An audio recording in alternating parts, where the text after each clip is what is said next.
Hey everyone, it's Marshall Atkinson, and with me today on the best t-shirt I ever printed is my good friend and mentor, Mark Coudray with Coudray Growth Technologies.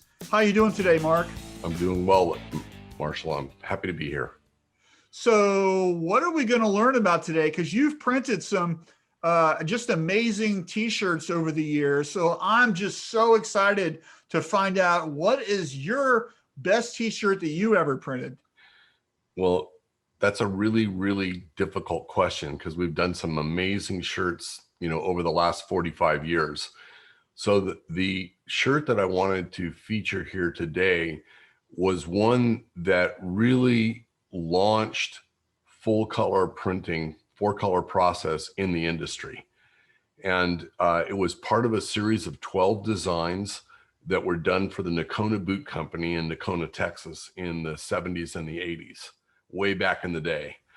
This particular shirt that I'm showing here was featured in Joe Clark's landmark seminal book, Control Without Confusion, which was the very first book that documented the process of 4-color printing, 4-color process printing. And this particular piece was printed in 1985. So we're talking about 35 years ago from the archives. This was printed in plastisol. It was printed at 85 line per inch resolution. It was printed on Newman roller frames, which were pretty new at that time. Hardly anybody knew about them. And it was really the very first example of true control of the process, so that the first shirt, the 50th shirt, the 500th, the 5,000th all look the same. You could interchange them between each other.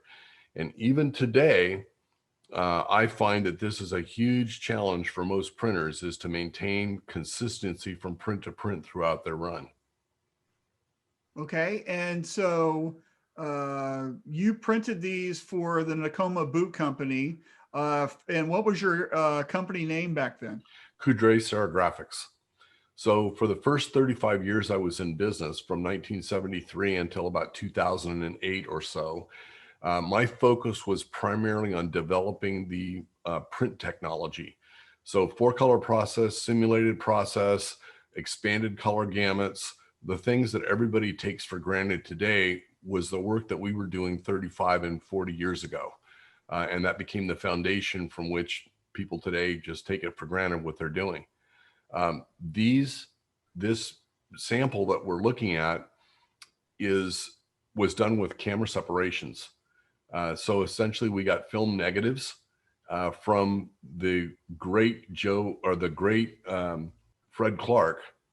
And he had a company called Serichrome Seps, which is still in business today in Dallas. But he was really the first one that created color separations for the screen printing industry. So Fred did the Seps for this. We got negatives, and we literally had about 4 hours from the time that we got the negatives until we composed the positives, shot the screens, set the job up, printed it, and sent out the hot samples off the end of the dryer for Screen Printing Magazine, because they were running this series that Joe was writing on Control Without Confusion, which later became the book. Our good friend Richard Greaves has chronicled all of this stuff. He's got in his archives have got the original series from this, and it was really the first time people could see that full color reproduction was possible on printed apparel. And do you remember your halftone angles and elliptical dots and all those details? Oh, absolutely.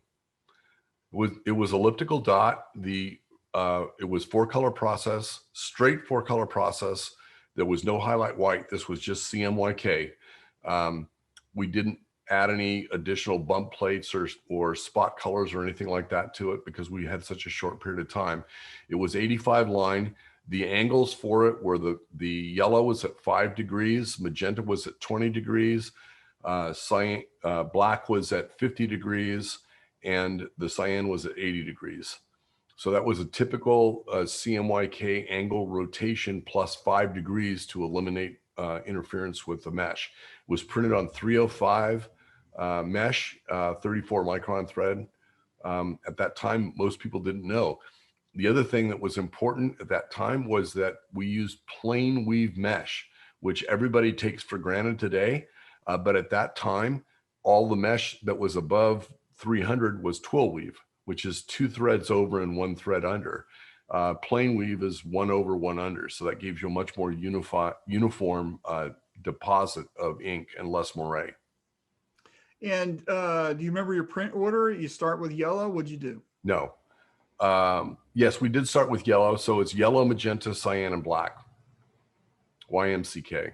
Right. Okay, cool. Lightest to darkest. And the reason that we did that was because if you print the yellow later in the sequence, which is typical for offset lithography, they print the exact opposite. They print black first, then cyan, then magenta, then yellow at the very end.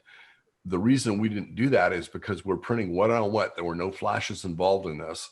And if we'd printed yellow later on, it would have picked up color from the shirt and contaminated the yellow. So to keep it pure, we printed the lightest color first and then went from lightest to darkest.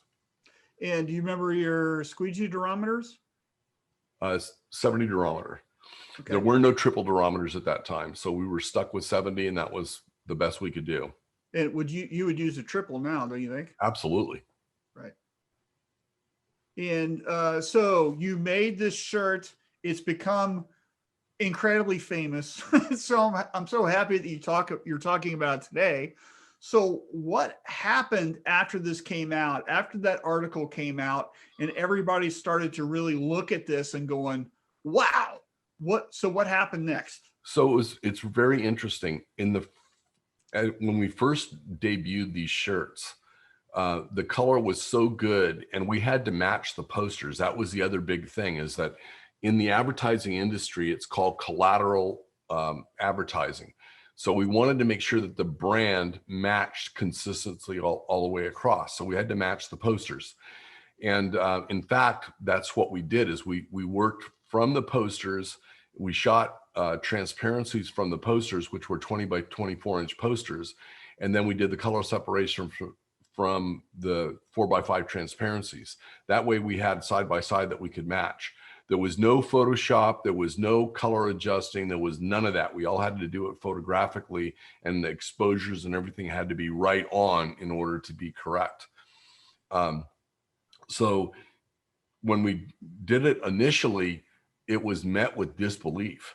I had a hard time selling true 4-color process because nobody else was printing it, and every other printer said it couldn't be done. So the buyers would say, what makes your stuff so special? What's the deal here? There's got to be some kind of scam or some kind of thing going on. And I said, I can understand your disbelief because this is incredibly difficult to do. But the difference is I actually have a Bachelor of Science degree in printing and the science of printing. So I'm doing things that nobody else does. They're approaching the process as a craft, and I'm approaching it as a science. And once we started talking about that, we would do a sample run of something, and they would see that, in fact, it could be done, and off we went. And we did some very, very large runs, many 20,000, 40,000, 60,000, 85,000, 100,000 piece runs. In those days, a 10,000 piece run was pretty common because there was not very much competition.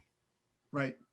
And so for somebody listening and watching this right now, what would you change if they're struggling with 4-color process right now?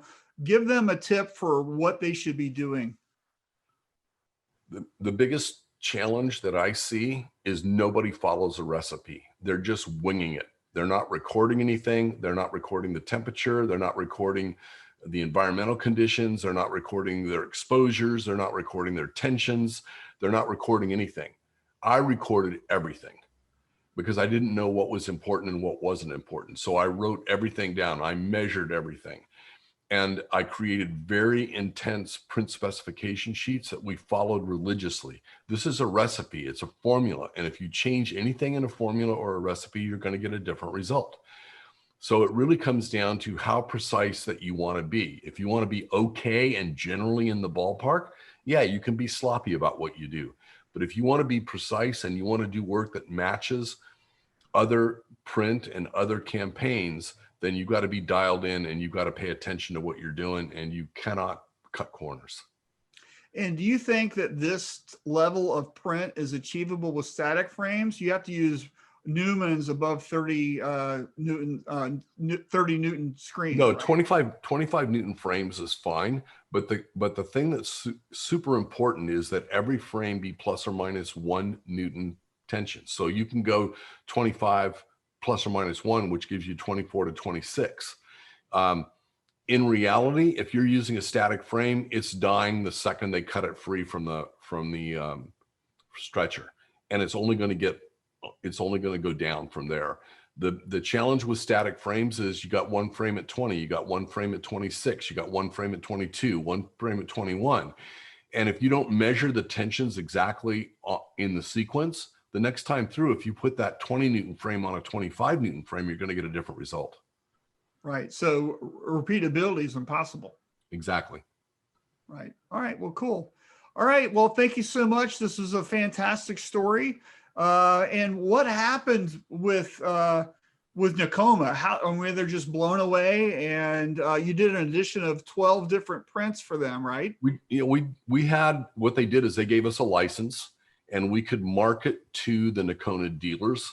And we created a co-marketing campaign where we created a flyer that would go into every box of Nocona boots going out of the factory. And so when they went to the dealers, then there was an offer for the t-shirts in there, and people could mail order their orders for t-shirts into a post office box. So this was early e-commerce, but it was snail mail, not email. And I would say the overall campaign, in terms of its effectiveness, it was highly effective in terms of the graphics and the impact of the graphics. Commercially, it was not that effective in terms of licensing it because it was tied to a specific product.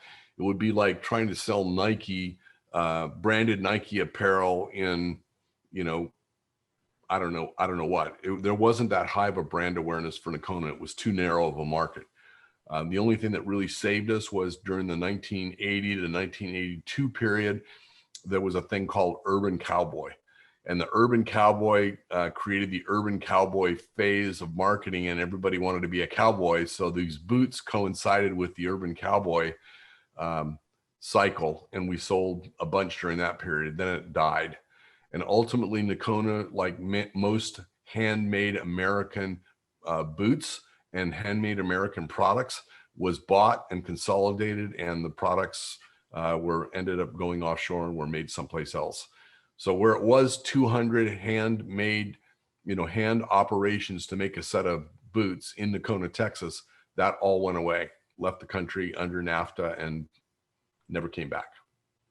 Okay. And so the legacy of this print is that you were able to grow your business, and using specific science to understand the print, you were able to really achieve more than everybody else, which differentiated you from all the other screen printers who were just printing just like normal spot color stuff. And I think it was more than that, Marshall, because my philosophy of life has always been find a better way and share it with others. I don't subscribe to this theory that, for me to win, somebody else has to lose, or that if I've got knowledge, nobody else can have it, right? They're going to take something away from me. I just believe, like Walt Disney believed, I outcreate. So as soon as I started doing this and started figuring out what was going on, in 1984, I got a phone call from a guy named Andy Anderson. And Andy was just getting going at that time, and he'd gotten one of my customers, which was Kenny Rogers. And Kenny Rogers had moved from California to Nashville, and Andy was doing the Kenny Rogers print, and they said, call Mark in California. He was the last printer that did it. And so he called me up and said, can you tell me how you printed that? And that began the basis of a 40-year friendship and a 40-year collaboration. So the work that Andy's produced, and Mark Coudray and many of the other people in the industry that are iconic in terms of the quality of work that is coming out, was all the direct result of the foundational work that was done on the Nocona boots. Wow, that's just amazing. So thank you so much for your time today, Mark. I appreciate that story. You're the best, man. Thanks for watching this episode of the best t-shirt I ever printed. For more content like this, be sure to like, comment, and subscribe. Thanks.